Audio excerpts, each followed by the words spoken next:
Hi everyone! I hope all is well. Tara't samahan niyo po ako mag-hike sa Mount Seymour. Ginagamit ko pa pala tong All Trails app para sa guide ko and mapa. Ito pala yung preview ng i-hike natin. Of course, safety check, dapat naka-hiking gears, may dalang tubig at pagkain, first aid kit, at iba pa.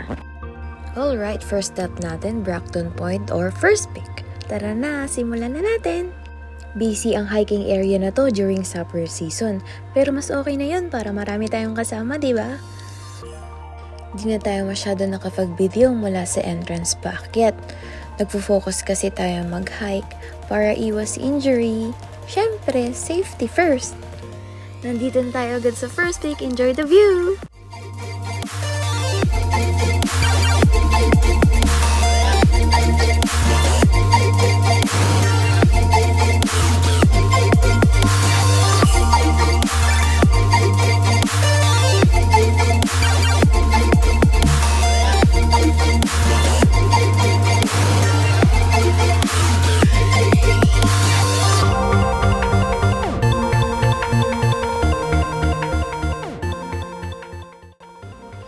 Tara na sa Pump Peak or Second Peak.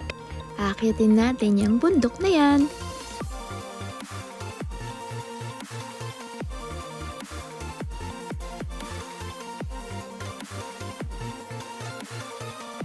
Ang colorful po ng kapaligiran, ano? Sarap magtambay dito.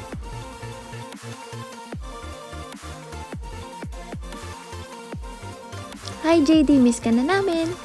Mahirap po ba ang hike na to? Yes po, mahirap. Maraming malalaking bato na kailangan mong akyatin.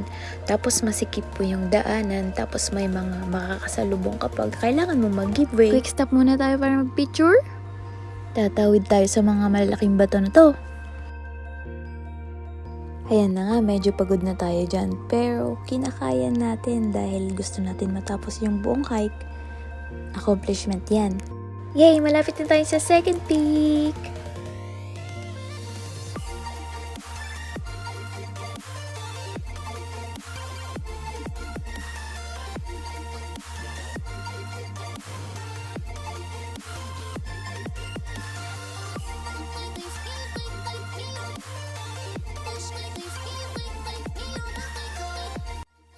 May mga nakasabay po akong mag-hike, mag-asawa in their 60s. Ayan po sila, ang lalakas pa nila, di ba?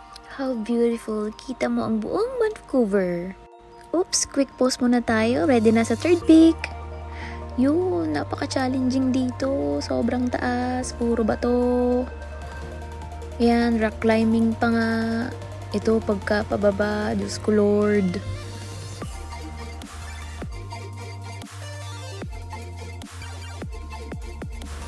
Yay! Third peak!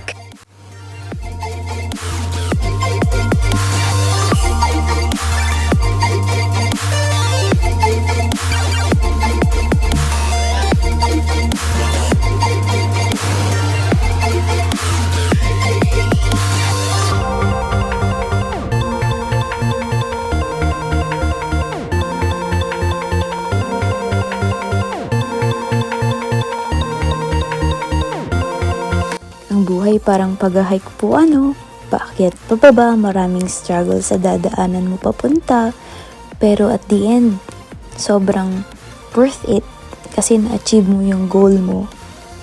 Self-rewarding and self-fulfilling. Syempre hindi mawawala pag may meditate natin at pagmumuni-muni. Halos 5 oras din yung buong hike ko, pero okay lang yun. Napaka-worth it ng hike na to. Isa sa mga pinaka-paborito ko.